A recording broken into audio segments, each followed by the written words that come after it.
مظاہر علی اکبر نقوی صاحب بھی بہت کمال کے انسان ہیں. انہوں نے خود کو بچانے کے لیے اپنے اوپر لگنے والے کرپشن کے جو دستان تھی, جو الزامات تھے, اس کا وہ سامنا کر کے اس کا فیس کرنے کے بجائے انہوں نے اپنی پینشن,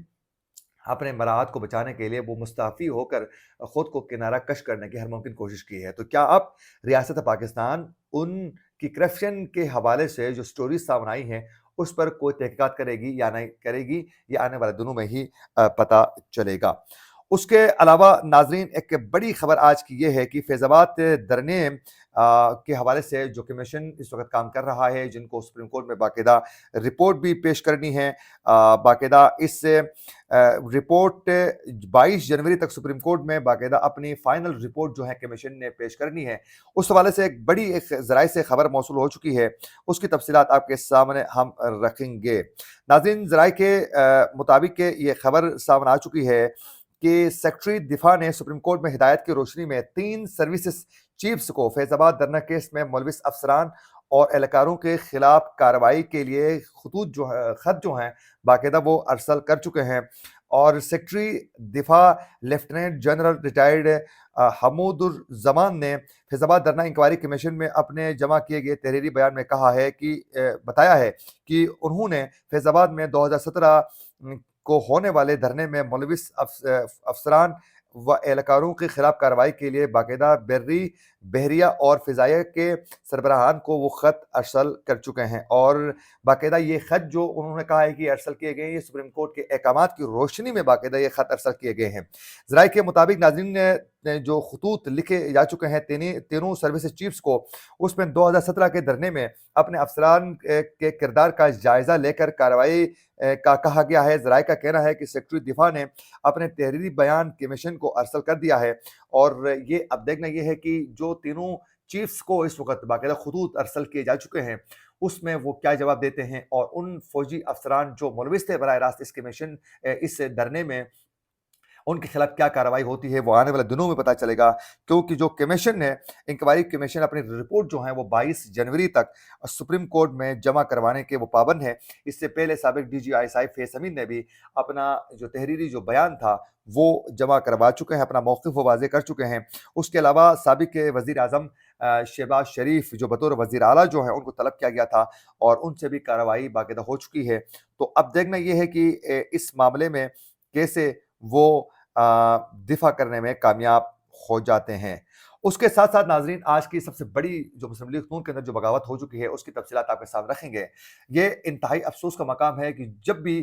مسلم لیگ نون بالخصوص شریف فیملی کے اچھے دن آتے ہیں تو وہ اپنے بہت ہی قریبی, یعنی ان کے لیے قربانیاں دینے والے جو لوگ ہوتے ہیں,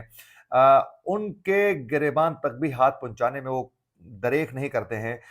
بلکہ ان کے سر کے اوپر پاؤں رکھ کے آگے بڑھ جاتے ہیں. لیکن جب مشکل وقت آ جاتا ہے تو وہ ان کے پاؤں پڑ جاتے ہیں. اور اس کی ایک زندہ مثال تو یہ ہے کہ شاہد خاقان عباسی جیسے بہت ہی درینہ ساتھی جن کو نظر انداز کیا گیا, آخرکار وہ بغاوت کرنے پر مجبور ہو گئے. اس کے علاوہ مفتاح اسماعیل نے مشکل وقت میں ساتھ دیا, آخرکار اس کو نظر انداز کیا گیا. اسحاق ڈار کو آگے کیا گیا, وہ بغاوت کرنے میں مجبور ہو گئے. چودھری نثار علی خان جو نواز شریف کے بہت ہی جگری اور قریبی ساتھی تھے, بہت ہی وہ تلخ اپنے مشوروں کے ساتھ بڑے مشہور تھے مسلم لیگ نون کے اندر, جو نواز شریف کے سامنے ڈنکے کی چوٹ پر بات کرتے تھے, وہ ہٹ درمی کی وجہ سے شریف فیملی کی وہ بغاوت کرنے پر مجبور ہو چکے. اس کے آج ناظرین جو بغاوت ہو چکی ہے وہ ہیں دانیال عزیز, جو میں نے خود دیکھا ہے کہ جب مسلم لیگ نون کہ قائد نواز شریف کو نااہل کیا جا رہا تھا سپریم کورٹ سے, تو اس وقت سپریم کورٹ کے باہر چیخ کر مسلم لیگ نون کے بیانیے کو سامنے لانے والے, نواز شریف کو دفاع کرنے والے, شریف فیملی کو دفاع کرنے والے دانیال عزیز اور طلال چودھری ہوا کرتے تھے. تو دانیال عزیز بعد میں نااہل ہوئے, ان کے لیے کئی مشکلات کا سامنا کرنا پڑا,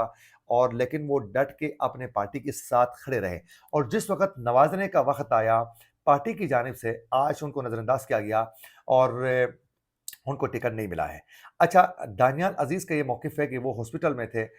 تو وہ ٹکٹ اپلائی نہیں کر سکے تھے, جس کی وجہ سے ان کے حلقے میں, یعنی ان کی سیٹ جو تھی ناروال کا جو حلقہ تھا, وہاں ایک ان نون شخص کو باقاعدہ ٹکٹ دیا گیا ہے مسلم لیگ نون کی جانب سے, اور دانیال عزیز کو نظر انداز کیا گیا ہے. آپ اندازہ کریں, اتنے ہی قریبی جو رہنما تھے, لیکن ان کی جانب سے,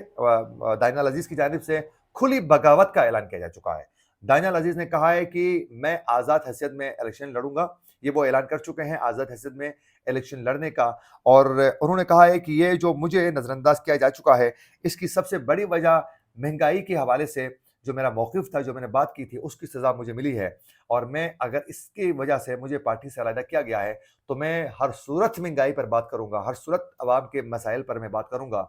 اور صرف یہی نہیں, دانیال عزیز کی جو وائف ہے وہ بھی آزاد حیثیت میں الیکشن میں حصہ لینے کا وہ بھی باقاعدہ اعلان کر چکی ہے. تو یوں دانیال عزیز کے ساتھ ساتھ ایک اور رہنما کو بھی باقاعدہ نظر انداز کیا جا چکا ہے. اور ایک تو ناروال کے حلقے سے دانیال عزیز, جبکہ گجرات سے چودھری جعفر اقبال کو ٹکٹ جاری نہیں کیا گیا ہے. تو یوں دانیال عزیز کو اس پر نظر انداز کرنے کی وجہ سے انہوں نے باقاعدہ خود بھی آزاد حیثیت میں اور اپنی ان کی جو وائف ہے وہ بھی آزاد حیثیت میں باقاعدہ الیکشن میں حصہ لینے کا وہ باقاعدہ اعلان کر چکے ہیں. اس کے علاوہ ناظرین, مسلم لیگ نون نے راولپنڈی, فیصل آباد, سائیوال, گجرانوالا, سرگودا, ملتان, بہاولپور اور ڈیرہ غازی خان ڈویژن کے قومی اور صوبائی نشستوں پر باقاعدہ ٹکٹ جو ہیں وہ جاری کر چکے ہیں. اور اسحاق ڈار کی جانب سے جو نوٹیفیکیشن جاری کیا گیا تھا اس میں باقاعدہ تمام امیدواروں کے نام سامنے آئے تھے, جس میں این اے 46 سے انجم عقیل خان اور این اے 48 سے ڈاکٹر افضل فضل چودھری کو بھی مسلم لیگ نون کا باقاعدہ امیدوار نامزد کیا گیا ہے. لیکن دانیال عزیز کو بالکل ہی دیوار سے لگایا جا چکا ہے. اور ناظرین, مسلم لیگ نون نے جو ٹکٹس جاری کیے اس میں بہت بڑی طویل فہرست ہے, اس کی تفصیلات اگلے پروگرام میں آپ کے سامنے رکھیں گے. اسی کے ساتھ اپنے میزبان عاقل حسین کو دیجیے اجازت. اللہ نگہبان.